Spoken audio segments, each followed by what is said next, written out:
Who is Roberta Hill? 65-year-old Roberta Hill grew up on the Grand River Reserve as part of the Mohawk Turtle Clan, where she resided in a 2-bedroom house with her 6 siblings and her parents. Life was not easy for the Hill family, but that was the life they knew and the one they cherished. Everything changed in 1954 when Roberta turned 4 years old. Her father passed away from a serious case of pneumonia, leaving her mother alone to take care of all the children. In a personal article with the Toronto Sun, she touches on the effects of her father's death on her mother. She became depressed and paranoid, and 2 years after my dad's death, she was committed to a psychiatric hospital, where she stayed for about 20 years. At 6 years old, I was effectively an orphan. As her mother was admitted, nobody in the family knew when or if she was ever going to come back home. The oldest sister, who was 20 years older than Roberta, was forced to provide and take care of the now broken family. Incapable of taking care of the children, she had no other options than to take the children to the nearest residential school near their home in the Six Nations. At this point, Roberta was 6 years old and about to live through what she didn't know was about to be the hardest period of her life. Many of Roberta Hill's relatives had attended this very institute, with it holding a reputation for its strictness and frugality. Its foul reputation was often swept under the rug, but some parents sent their kids because of its supposed promise of food, bedding, and quality education. Some other families were forced against their will to send their children here, with affirmation from the Indian Act, and other families having their children stripped away without their knowledge. In her interview with the Toronto Sun, she reveals her initial journey to the Mohawk Institute. On a frigid day in February 1957, a relative scrubbed us down, dressed us in fresh clothes, and packed us into a car. She drove us to Brantford, turning onto a long, tree-lined driveway leading up to an imposing brick building with a columned facade and a white cupola. There was a farm attached to the school, with cows, chickens, and vegetable gardens. We'd only been in the car for 15 minutes, but I never felt further from home. The decision was out of reach for Roberta, and soon will be her old way of life. Roberta and her siblings entered the building and walked the halls for the first time. Roberta recalls seeing the faces of all the new children that were about to live through hell alongside her. Her first shock happened almost instantaneously, when her and her siblings were separated into different groups. Her brothers were sent to the boys' end of the institute, while Roberta and her 2 sisters were sent to the girls' side. Roberta and her sisters were forced to get their hair cut into a bowl shape, and to wear a green dress which the children were forced to wear for a week at a time. In the Mohawk Institute, the children were named by a number, where Roberta was number 34. This already demonstrated the lack of respect held for these helpless children, who were undeserving of the way they were being treated. Nobody ever took the time to learn any of the children's real names. This number was her new way of life. It was present on her bed, her clothes, and her spot at the dining hall. The dining hall was a long communal hall in the basement of the school. Her first encounter with abuse was almost immediate. During one of her first nights, she was scared and felt alone, where she crawled into the same bunk as her sister, which was not allowed.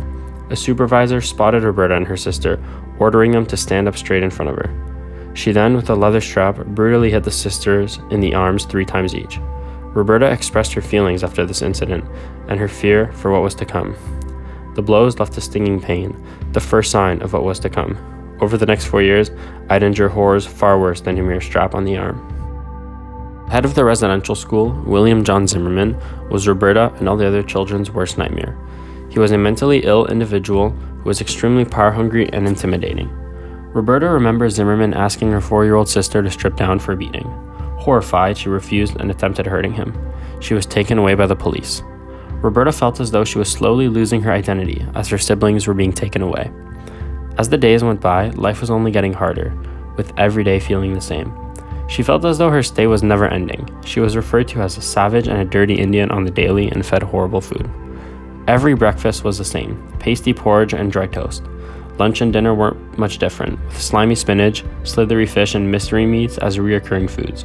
The boys were forced to milk cows every day, but the children were never actually fed it. It was sold for profit, enslaving the children.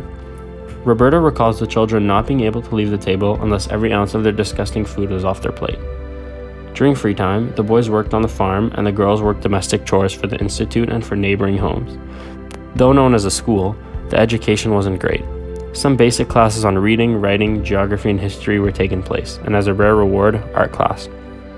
The worst parts for Roberta were the strappings that occurred when children spoke their native tongues, hid food, and overall disobeyed.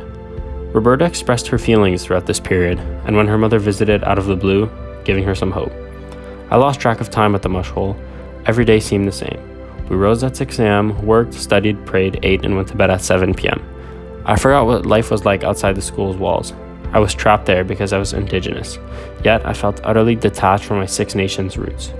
I didn't even know what month or year it was, but at some point in the middle of my time there, my mother visited. After 4 years of attendance at the Mohawk Institute, Roberta and her remaining siblings left the residential school in 1960. In December 1960, she was sent to an Anglican family in Durham County.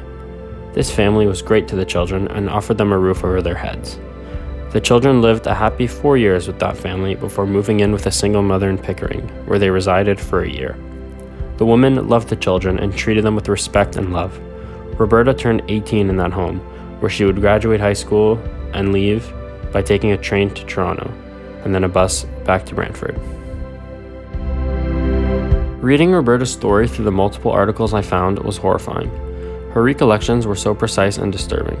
The livelihood these children had to endure was disgusting. I was in shock reading some of Roberta's recollections, feeling as though I could picture in my head everything she was describing. I believe everybody should take the time to inform themselves on an Indigenous residential school survivor story. I don't think enough Canadians are informed on the true horrors of residential schools like the Mohawk Institute, and before this, I unfortunately was one of them. It's difficult for me to understand how it must have felt for Roberta and her siblings to be stripped of everything that consisted of their person, their roots, culture, rich history, and most importantly, their family. I was left picturing myself in her situation, and was left horrified at the ways I would react to other individuals stripping my family apart. I felt extreme levels of empathy reading Roberta's story. I look up to the courage she has to share her story and to keep fighting for the rights of these Indigenous peoples who were and are still wrongfully treated to this day.